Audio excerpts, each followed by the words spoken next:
وسيدتنا زينب وسيدنا حسن وسيدنا بسم اللہ الرحمن الرحیم۔ السلام علیکم ناظرین، پروگرام صبح نور کے ساتھ آپ کا میزبان نذیر احمد غازی حاضر ہے۔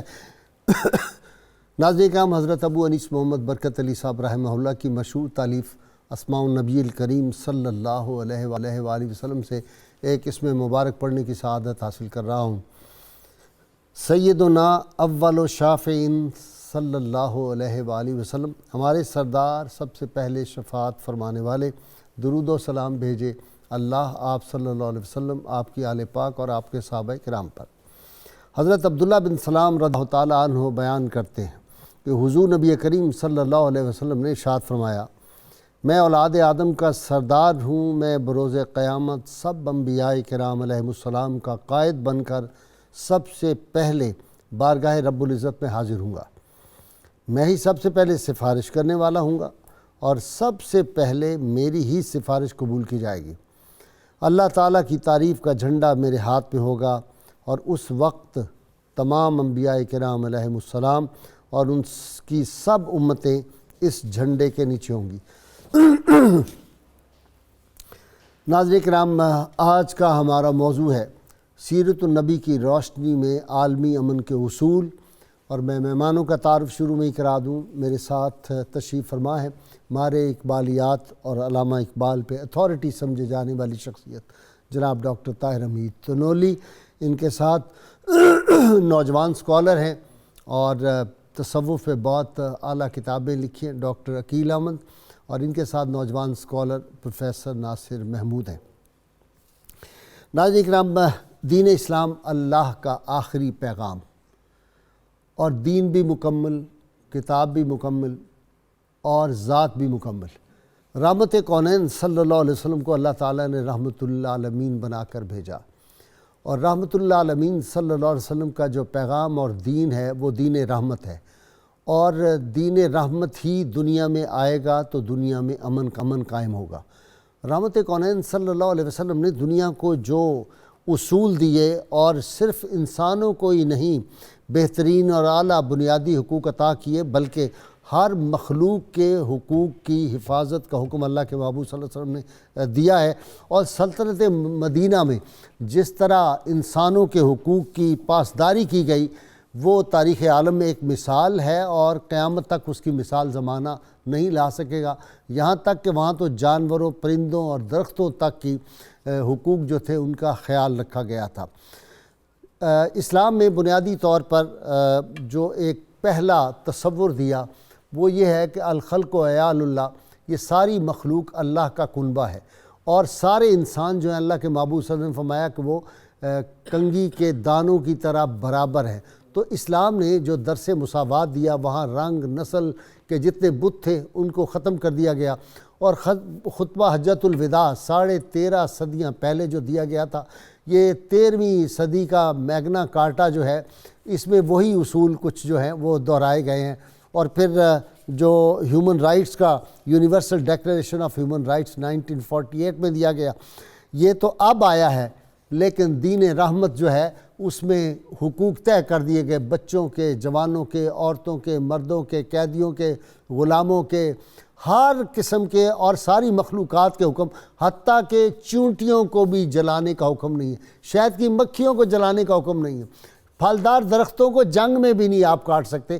یہ امن کے جو اصول اسلام نے دیے، اور یہ اللہ تعالیٰ نے اپنے محبوب صلی اللہ علیہ وسلم کو، وہ جو قرآن حکیم کی ایک آیت ہے وَأَمَّا مَا يَنْفَعُ النَّاسَ فَيَمْكُثُ فِي الْأَرْضِ، کہ جو لوگوں کے لیے نفع بخش ہوتے ہیں، ہم دنیا میں ان کو استحکام عطا کرتے ہیں۔ تو دنیا میں جو امن قائم کرتے ہیں ان کو پھر استحکام ملتا ہے۔ اور اسی طرح اسلام نے فرمایا ادخلوا فی السلم کافہ، ایک ترجمہ تو یہ ہے اسلام میں پورے طور پہ داخل ہو جاؤ، اور بعض مفسرین نے کہا نہیں، پورے امن میں داخل ہو جاؤ۔ اسلام دین امن ہے، اس کے دائرہ رحمت میں جو آتا ہے وہ پھر امن میں آ جاتا ہے، اس لیے کعبۃ اللہ جو ہے اس کو دارالامن بھی کہا گیا ہے۔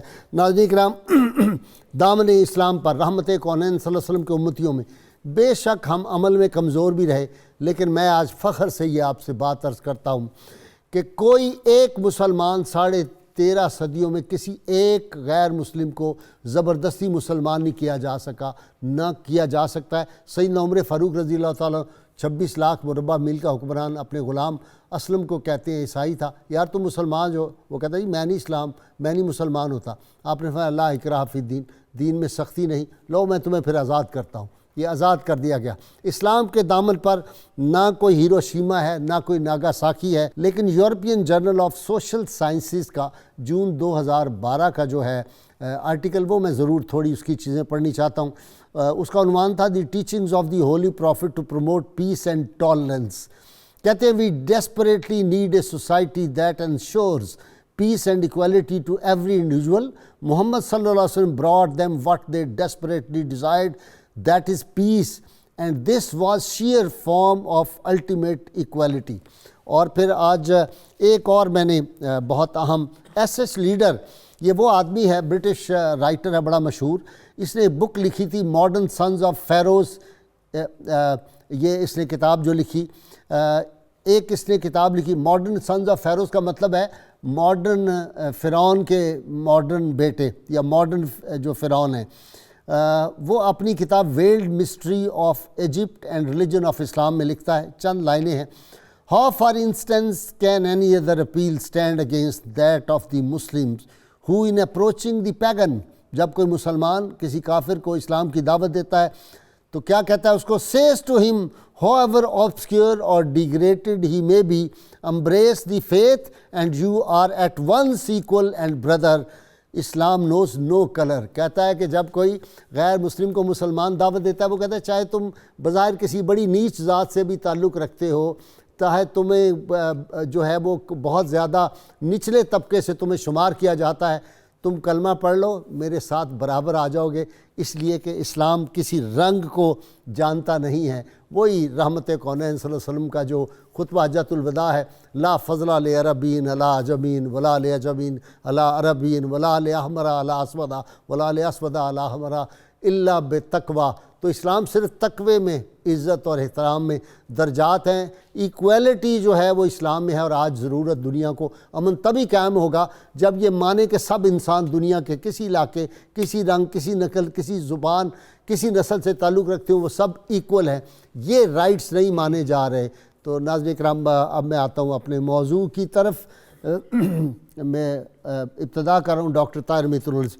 ڈاکٹر صاحب، آپ نے سنا جو ایس ایچ لیڈر کا میں نے پڑھا، کیا خوبصورت بات ہے، اسلام نوز نو کلر۔ جی بھائی صاحب، ایسے ہی بسم اللہ الرحمن الرحیم، جو آج کا ہمارا موضوع ہے کہ اسلام اور آپ صلی اللہ علیہ وسلم کی سیرت پاک کس طرح امن عالم کی بنیاد فراہم کرتے ہیں۔ بھائی صاحب، جب ہم امن عالم کی تاریخ کو دیکھتے ہیں کہ امن عالم کب قائم ہوتا ہے اور امن عالم کب تباہ ہوتا ہے، اس میں 2-3 باتیں بڑی قابل غور ہیں۔ سب سے پہلی بات بھائی صاحب یہ ہے کہ آپ کا ذہنی رویہ اور آپ کی فکر اور آپ کی سوچ کیا ہے۔ دیکھیں، دنیا میں جو ارباب بست و کشاد ہیں، دنیا میں جو فیصلہ کرنے کا اختیار رکھنے والے لوگ ہیں، وہ 2 طرح کے ہیں۔ ایک وہ لوگ ہیں جو اپنے نظریات کے ذریعے سے دنیا کو متاثر کرتے ہیں، صاحبان علم ہیں، اور دوسرے وہ لوگ ہیں جو اقتدار کے ذریعے سے فیصلے کرتے ہیں۔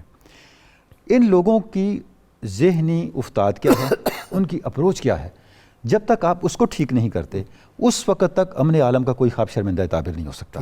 میں جدید دور کی بات کروں گا غازی صاحب، سیمول ہنٹنگٹن کا جو تھیسس ہے کلیش آف سیویلائزیشنز، جو آج کی دنیا میں سارے کے سارے سیمول ہنٹنگٹن کا، وہ ایک طرح کی بنیاد ہے۔ جس انداز سے غازی صاحب نے تھیسس دیا، اور اتنے بڑے آدمی سے آپ یہ نہیں کہہ سکتے وہ کم علم ہے، اتنے بڑے آدمی کو آپ یہ نہیں کہہ سکتے۔ اس کا مطلب یہ ہے انہوں نے حقائق کو اتنا ڈسٹارٹ کیا ہے، اتنا مسخ کیا ہے مشرق اور مغرب کے درمیان آویزش کھڑا کرنے کے لیے. اور گائز صاحب میں یہاں ایڈورڈ سعید کا حوالہ دینا چاہوں گا جو اورینٹلزم کا مصنف ہے. یہ عیسائی فلسطین کا تھا اور امریکہ میں اس کی ساری زندگی، اس کی میں نے ساری کتابیں پڑھی اور ساری منگوائی. وہ کہتا ہے کہ یہ جو اورینٹلزم ہے کیا، ایک جملے میں اس کا تعارف یہ ہے کہ مغرب کی یہ علمی کوشش کہ مشرق کو یہ باور کروا دیا جائے کہ وہ مغرب سے ادنا ہے اور ان کی بقا صرف مغرب کی پیروی میں ہے. یہ اس کا سارا خلاصہ ہے. ٹھیک ہے، تو یہ ایک ذہنی رویہ ہے. یار دیر ہو جائے، شاید تھوڑا ٹائم ہو جائے، لیکن اب سن لو جی آپ کی بات کی تائید میں کمال. H.A.R. گب کی کتاب جو ہے نا، یہ اسکاٹ لینڈ کا تھا، اورینٹلسٹ تھا، اور پروفیسر یہ تھا ہارورڈ یونیورسٹی کا. اسے ودر اسلام بڑی مشہور اس کی کتاب ہے، آپ نے پڑھی ہوگی. If ever the opposition of the great society of East and West is to be replaced by a cooperation, the mediation of Islam is an indispensable condition. In its hands lies very largely the solution of the problem with which Europe is faced in its relation with East. If they unite, the hope of peaceful issue is immeasurably enhanced. اب اگلی بات سنیے، کمال کی بات کیا گیا، کہتا ہے if Europe by rejecting the cooperation of Islam throws it into the arms of its rivals, the issue can only be disastrous for both. ابھی آپ دنیا میں دیکھ لیں تو گائز صاحب میں یہ عرض کر رہا تھا ایسٹ اینڈ ویسٹ اکٹھا ہی تب ہو سکے گا جب رسول اللہ صلی اللہ علیہ وسلم کی تعلیمات. اچھا گائز صاحب جو میں عرض کرنا چاہ رہا تھا کہ اب آپ دیکھیں اس کے پیچھے وہ جو ذہنی رویے تھے انہوں نے امن عالم کو تباہ و برباد کیا. جب اسلام کی دعوت مغرب میں پہنچی، جو ابتدائی اسلامی لٹریچر تیار ہوا، انہوں نے آپ صلی اللہ علیہ وسلم کے اس میں پاک تک کو اتنا مسخ کر کے پیش کیا کہ اس کے معنی ٹھیک نہیں بنتے. MOHD ٹھیک ہے، ایک اور لفظ تھا جو میں یہاں کہنا نہیں چاہتا. اچھا اب آگے چل کر کے گائز صاحب کیا ہوا کہ جو راس فکر لوگ تھے انہوں نے اس کو پوائنٹ آؤٹ کیا بھی یہ تو سارے کا سارا جھوٹ بولا جا رہا ہے. اچھا اب اس کا اسلام نے کیا حل کیا، کیونکہ ہم اسلام کی بات کریں. اچھا میں یہ عرض کرنا چاہ رہا ہوں گائز صاحب، اب اسلام نے اس کا حل کیا کیا، یعنی سب سے پہلے اپنے سوچ کو ٹھیک کرنا. اسلام نے عنوان ہی آپ کو وہ دیا جس میں انسانیت کی بقا ہے. اسلام، لفظ اسلام کو آپ دیکھیں، اسلام سلامتی کو کہتے ہیں. پورا دین 3 چیزوں کا نام ہے. حدیث جبریل کی روشنی میں اسلام، ایمان اور احسان. جب آپ صلی اللہ علیہ وسلم فرمائے جبریل امین تمہیں تمہارا دین سکھانے آئے تھے، اسلام سلامتی ہے، ایمان امن ہے، اور احسان برائی کو نیکی سے ختم کرنا ہے. تعاونوا علی البر والتقوی، ادرؤوا السیئۃ بالحسنہ. اگر تمہارے ساتھ کوئی برائی کرے اس کا ازالہ احسان سے کرو، نیکی سے کرو. یہ احسان کی ایک ڈائمنشن ہے. اب گائز صاحب آپ دیکھیں کہ جس دین کی بسم اللہ اور ابتدا اور عنوان هو الذی سماکم المسلمین، اللہ نے تمہارا نام یہ رکھا ہے کہ تم دنیا میں سلامتی پھیلانے والے ہو، جس کا پہلا انٹریکشن ہی ہے السلام علیکم، جس کا ابتدا ہی دوسرے کے لیے سلامتی طلب کرنے سے ہوتی ہے، جس کا عنوان اسلام رکھا ہے، رضیت لکم الاسلام دینا. اللہ نے تمہارے لیے جس دین کو پسند کیا ہے وہ اسلام ہے. تو اب آپ یعنی سلامتی رویہ یہاں سے شروع ہوتا ہے، انفرادی، اجتماعی، ملکی، آغاز یہاں سے ہوتا ہے کہ آپ نے اپنے کسی عمل سے، آپ صلی اللہ علیہ وسلم نے فرمایا المسلم من سلم المسلمون من لسانہ و یدہ، اور دوسری حدیث پاک میں المسلم من سلم الناس من لسانہ و یدہ. مسلمان وہ ہے جس کے ہاتھوں سے انسانیت کو اور جس کی زبان سے انسانیت کو سلامتی پہنچے. ڈاکٹر وہ جو اصول ہے حدیث پاک، ضرر ولا ضرار، اس طرح کے لفظ ہے. ہاں، نہ نقصان دو نہ تمہیں نقصان پہنچایا جائے.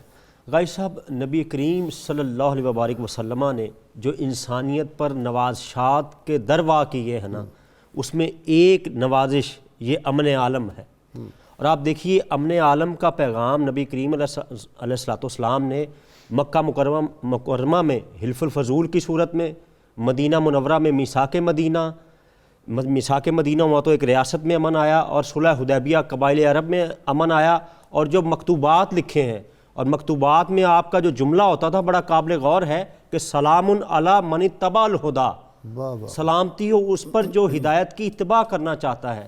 اور غازی صاحب نبی کریم صلی اللہ علیہ وبارک وسلم نے اس وقت لوگوں کو جانوروں کے حقوق کی کہنے کے احساس دلایا جب وہ انسانی حقوق سے ناآشنا تھے. اور پھر آپ نے جو امن عالم کا تصور دیا ہے اس میں یکسانیت نظر آتی ہے. آپ میثاق مدینہ کو دیکھ لیجئے، سب اولاد آدم سب اولاد آدم ہے، سب اولاد آدم.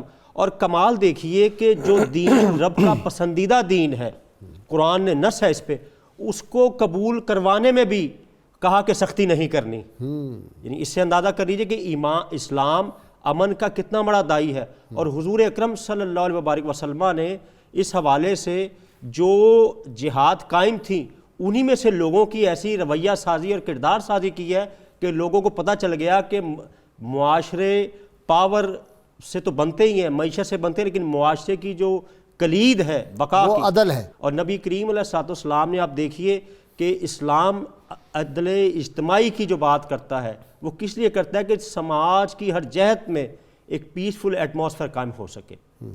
اور آپ جارج برنارڈ شاہ آئرش ایک اورینٹلسٹ، اس نے بڑی اچھی بات کی تھی، کہتا شو ہے وہ، شاہ نہیں ہے، بلکہ مجھے ایک دوست نے کہا کہ جناب انگریزوں میں بھی شاہ ہوتے ہیں، شاہ ہی ہے، ٹھیک ہے۔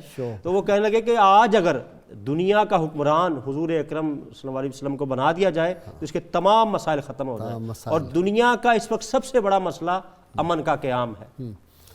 جی اپنا ناصر آپ کی طرف آتا ہوں، جتنی آزادیاں ہیں نا، مذہبی آزادی ہو، فکر کی آزادی ہو، سپیچ کی فریڈم آف ایکسپریشن ہو، جتنی آزادیاں، کاروبار کی آزادی ہو، تعلیم کی آزادی ہو، ہر طرح کی آزادیاں رحمت کونین صلی اللہ علیہ وسلم نے دنیا بھر کو جو جام پرور نظام بھی کمال کا دیا اور پیام بھی کمال کے دیے۔ اچھا سروجنی نائیڈو، آپ تو چھوٹے ہیں، آپ نے نہیں سنا، اس کو بلبل ہند کہتے تھے سارے، اور محمد علی جوہر جیسے لوگ بھی بلبل ہند کہتے تھے۔ قائد اعظم بھی اس کی وہ جو خطابت کے قائل تھے سروجنی نائیڈو کے، اس نے بڑی خوبصورت بات کی جی سروجنی نائیڈو نے، کہتی ہے sense of justice is one of the most wonderful ideals of Islam because as I read in the Quran I find those dynamic principles of life not mystic but practical ethics for the daily conduct of life suited to the whole world۔ یہ کہتی ہے وہ جی بسم اللہ الرحمن الرحیم۔ صاحب قبلہ، جب سے سیدنا آدم علیہ السلام کے زمانے سے لے کر آج تک انسانیت کی تہذیب میں ارتقاء ترقی ہوتی رہی، دنیا نے بہت سارے مقامات دیکھے، اس انسان کو انسانیت تک اسلام نہیں پہنچایا۔ ٹھیک ہے، اللہ کے رسول صلی اللہ علیہ وآلہ وسلم کے آنے سے پہلے جو انسانیت کا حال تھا پوری دنیا میں، انسانیت سسک رہی تھی۔ سرور دو عالم صلی اللہ علیہ وآلہ وسلم نے اس انسان کو وہ اعلیٰ مقام عطا کیا، اس احسن تقویم سے آشنا کیا جس کو خود انسان بھول چکا تھا۔ آقا نے یہاں یعنی ایک قتل انسان، اس کو اتنا بڑا جرم بنا دیا، اور رسول اللہ صلی اللہ علیہ وسلم کی تہذیب نے فرمایا کہ انہ من قتل نفسا بغیر نفس او فساد فی الارض فکأنما قتل الناس جميعا۔ دنیا کی کوئی تہذیب انسانی جان کو یہ قیمت، یہ قدر و منزلت، یہ احترام نہیں دے سکی۔ اور آج بھی یعنی اسلام کے بعد، اسلام کی ان آفاقی تعلیمات کے بعد جو لوگ اس سے محروم ہیں اور جو بدبختی کی وجہ سے اس سے دور ہیں، انہوں نے آج بھی انسان کو وہی جانور کا رتبہ دیا ہوا ہے، اور دنیا میں ایک انتہائی پرامن مذہب کے دائی رسول اللہ صلی اللہ علیہ وآلہ وسلم کی امت پر جا بجا جو ظلم کے پہاڑ توڑے جا رہے ہیں، یہ کسی بھی صورت روا نہیں ہے اس شخصیت اور اس ہستی کی امت کے لیے جس نے ایک انسان کے قتل کو پوری انسانیت کا قتل کہہ دیا۔ آقا دو جہاں صلی اللہ علیہ وسلم نے فرمایا لَزَوَالُ الدُّنْيَا أَهْوَنُ عَلَى اللَّهِ مِنْ قَتْلِ رَجُلٍ مسلم۔ اللہ کے نزدیک پوری دنیا پر اگر زوال آ جائے وہ آسان ہے، مگر ایک جان کا قتل اس سے زیادہ بڑا ہے۔ حضور سرور دو عالم صلی اللہ علیہ وسلم نے فرمایا جس انسان نے بے گناہ کو قتل کرنا جائز سمجھ لیا، قتل نہیں بھی کیا، وہ بھی اسلام سے خارج ہے۔ جو جائز سمجھتا ہے، اچھا جس نے سمجھا کہ غیر بے گناہ آدمی بازار میں پھٹ گیا، مسجد میں کہیں عبادت گاہوں میں اپنے آپ کو پھٹا دیا، جس انسان نے جس کا خون حلال نہیں تھا اس کو قتل کرنا جائز سمجھا، ابھی عمل نہیں بھی کیا، اس کا بھی اسلام سے کوئی تعلق نہیں ہے۔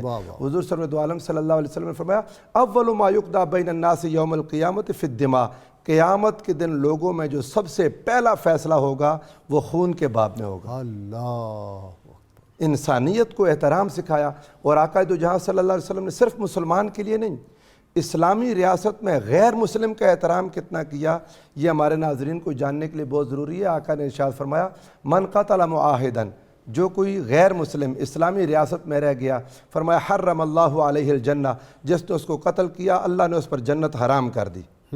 پھر فرمایا جس نے معاہد کے ساتھ ظلم کیا لم یرح رائحۃ الجنہ، وہ جنت کی خوشبو بھی نہیں سونگھ سکتا۔ اور میں اس کا وکیل ہوں گا۔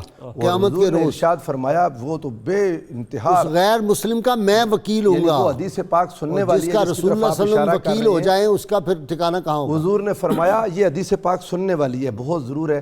آقا نے فرمایا الا من ظلم معاہدن، جس نے کسی معاہد پر ظلم کیا، فرمایا اس کا حق مارا، او کلفہ، یا اس کو تکلیف میں ڈالا، فوق طاقت ہی، اس کی طاقت سے زیادہ، اس کی طاقت سے زیادہ کسی نے اگر اس پر وزن ڈالا، او اخذ منہ شیئا بغیر طیب نفس، اس کی مرضی کے بغیر اگر اس سے کوئی چیز چھین لی، ہوئے ہوئے ہوئے ہوئے حضور نے فرمایا فَأَنَا حَجِيجُهُ يَوْمَ الْقِيَامَةِ، اس کی طرف سے قیامت کے دن میں جھگڑا کروں گا، وکیل ہوں گا، اس سے مراد یہ ہے جی ہاں، آپ صلی اللہ علیہ وسلم اس کا مقدمہ اس کا لڑیں گے مقدمہ میں لڑوں گا۔ تو پھر دوسرے کا کیا حال ہوگا جس کے خلاف رسول اللہ صلی اللہ علیہ وسلم کھڑے ہو جائے یعنی وکیل ہو۔ اچھا جی ڈاکٹر صاحب آپ کو تو وہ پڑھی ہوگی آپ نے مائی فرینڈز اینڈ فوز، کے ایل گابا کی کتاب ہے۔ جب وہ مسلمان ہوا نا، بادشاہی مسجد میں عبد القادر بھی تھے اور علامہ اقبال تھے، سر شفیع تھے، بڑے بڑے لوگ تھے، مولانا غلام مرشد تھے، تو ان کو کہا کہ آپ تقریر کریں، تو اس نے کہا نہیں میں نہیں تقریر کرتا، بس کلمہ پڑھ لیا تھا، جمعہ کا دن تھا، جمعہ کی نماز کے بعد۔ انہوں نے کہا نہیں کھڑے ہو، وہ کھڑے ہو گئے۔ اس نے جو بات کی وہ بڑی کمال تھی۔ انہوں نے کہا جی اسلام آپ نے کیوں قبول کیا؟ انہوں نے کہا جی ایک ہی بات میں تو عرض کرتا ہوں کہ ابھی میں پہلے پلید تھا، اور ہمارے ہاں تو بہت ہندوؤں میں تفریق ہے، شودر جو ہے وہ کس درجے کبھی پہ دوسری ڈومین میں نہیں جا انسان سکتا۔ ڈومین۔ وہ کہتا ہے میں نے کلمہ پڑھا، میں اور اقبال برابر ہیں، یہ پانی میں نے پیا، اقبال نے میرا جھوٹا پی لیا، اب ہم برابر ہیں، we are سبحان equal۔ اللہ، یہ صرف اسلام کے دامن رحمت پہ۔ غازی صاحب یہ جو برابری ہے یہی امن عالم کی بنیاد ہے۔ دیکھیں غسان کا عیسائی بادشاہ آیا سیدنا عمر فاروق سے ملاقات کے لیے، تو کسی عرابی سے اس کا کوئی تھوڑا بہت معاملہ ہوا تو عرابی کو اس نے سزا دے دی، عرابی امیر المومنین کے پاس پہنچا تو آپ نے فرمایا اب تم اس کو سزا دو۔ وہ بڑا پریشان ہوا، اس نے کہا حضور آپ بادشاہوں تک کسی کا ہاتھ پہنچ سکتا ہے؟ حضرت عمر فاروق نے فرمایا اسلام میں سب برابر ہے، برابر ہے۔ تو یہ جو تعلیم ہے اسلام کی، اب دیکھیں حضرت عمر فاروق کے زمانے کا واقعہ، عمرو بن العاص کتنے جلیل القدر گورنر ہیں، ان کے بیٹے نے کسی معاملے میں ایک قبطی کو ایک کوڑا مارا، وہ شکایت لے کے آپ کے پاس آ گیا، گھوڑے دوڑانے کی ریس تھی، اس میں شامل تھے، اس نے یہ کہا کہ تم بڑوں سے اپنے گھوڑے کو آگے لے کے جاتے ہو اس بنیاد۔ تو جب وہ آ کے شکایت کی تو آپ نے بلا لیا، آپ نے جب سنا آپ نے فرمایا اب تم اس کو سزا دو، اور فکرہ جملہ ارشاد فرمایا، ہاں وہ ذرا سنائیں نا آپ نے ارشاد فرمایا کہ عمر ماؤں نے اپنے بچوں کو آزاد جنا تھا، تم نے کب سے انہیں اپنا غلام بنا لیا۔ اچھا جی یہ تو ایک گورنر کی بات تھی، خود حضرت عبد الرحمن بن عمر ان کو سزا دی کہ نہیں؟ ایسا ہی۔ اچھا غازی صاحب یہ جو جملے پہ آپ غور کریں، اس کا مطلب کیا ہے؟ جو میں نے جہاں سے بات شروع کی تھی، آپ سب سے پہلے انسانیت کی اپروچ ٹھیک کریں۔ اسلام کی اپروچ یہ ہے ہر پیدا ہونے والا شخص آزاد ہے۔ جو شخص جو یہ اسلام پہ الزام لگاتے ہیں کہ اور اس کو وہی حقوق حاصل ہیں جو بادشاہ اسلام وقت ہوئے ہیں۔ غلامی کو پروموٹ کرتا رہا ہے یا کچھ، تو اس کی سب سے بڑی نفی عمر فاروق کا یہ فرمان ہے کہ اسلام ہر پیدا ہونے والے شخص کو نہ صرف آزاد سمجھتا ہے بلکہ ان کے حقوق کو برابر سمجھتا ہے۔ اس کے بعد غازی صاحب آپ دیکھیں روسو، یاک روسو جو مغرب کے جدید جو انقلاب کی بانی، اس کو بابا آدم کہا جاتا ہے، اس کی کتاب ہے سوشل کنٹریکٹ، معاہدہ عمرانی، اس کا پہلا جملہ یہ ہے man was born free and now he is enchained everywhere. انسان آزاد پیدا ہوا تھا اور آج ہر جگہ پابہ زنجیر ہے۔ مجھے لینی ہے بریک ڈاکٹر صاحب، یہ بات ہوتی گی اور وہ معاشرے تباہ ہو جاتے ہیں جہاں امیر کے لیے، سابق صاحبان اقتدار کے لیے کوئی اور قانون ہے، غریب کے لیے کوئی اور قانون ہے۔ ناظرین کرام درود پاک سنتے پڑھتے ہیں، اور آج جمعے کا روز ہے۔ رحمت کونین صلی اللہ علیہ وسلم ارشاد فرمایا تھا کہ جمعے کے روز مجھ پہ کثرت سے درود پڑھا کرو، تو آج درود بارگاہ نبوی میں میں اور آپ پیش کرتے ہیں، ہمارے ساتھ رہیے گا۔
وصحبه وبارك وسلم.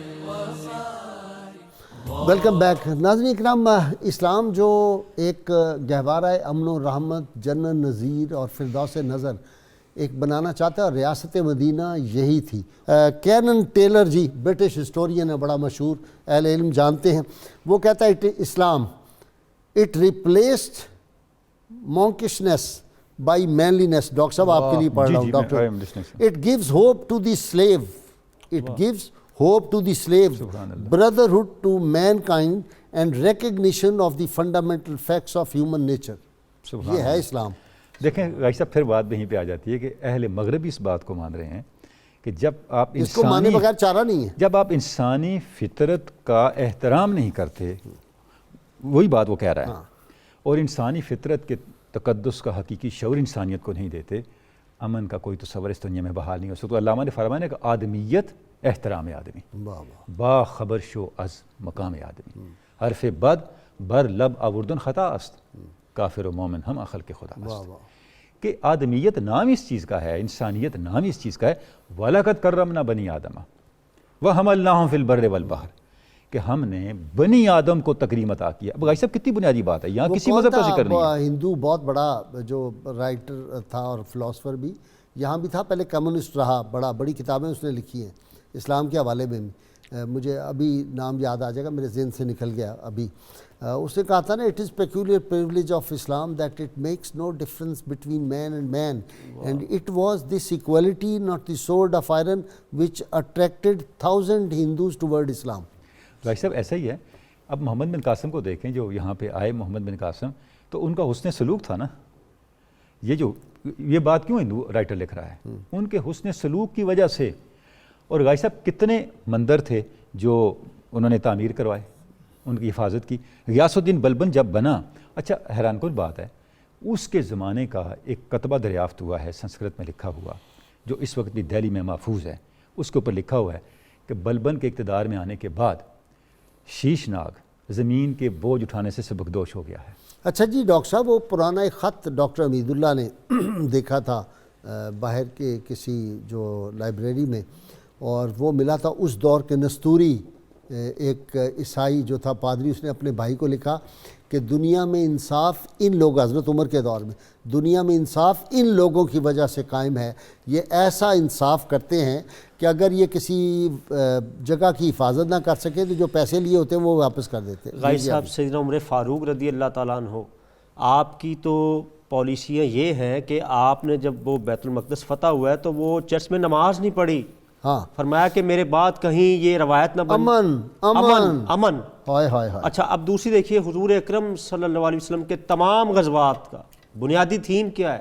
فتنے کا خاتمہ، امن کا قیام. اور اس کا ایک عملی اقوام عالم نے ایسی مثال پہلے دیکھی نہیں ہوگی اور قیامت تک نہیں دیکھ پائے گی. ذرا کالر لے لیں. فتح مکہ. جی السلام علیکم. جی رابعہ بیٹی بتاؤ. جی السلام علیکم. وعلیکم السلام. کیا حال آپ کا؟ کیا جی بیٹے. کیا حال ہے انکل آپ کا؟ ٹھیک ہے اللہ کا شکر ہے. آپ فرمائیں سوال. جی میرا یہ سوال ہے، حضرت نبی صلی اللہ علیہ وسلم ہے، ان کے بارے میں پوچھنا چاہ رہی ہوں. جیسے ہمارے ملک کے آج کل لاہور میں جو ہو رہا ہے، جو ہمارے یہ ملک میں ہو رہا ہے، یہ ہمارے حضرت النبی جو صلی اللہ علیہ وسلم تھے، ہم کوئی بھی اس کے نقشے قدم پر نہیں ہے. ماشاءاللہ بہت، ہم تو ان کی خاص برابر. میں سمجھ گیا.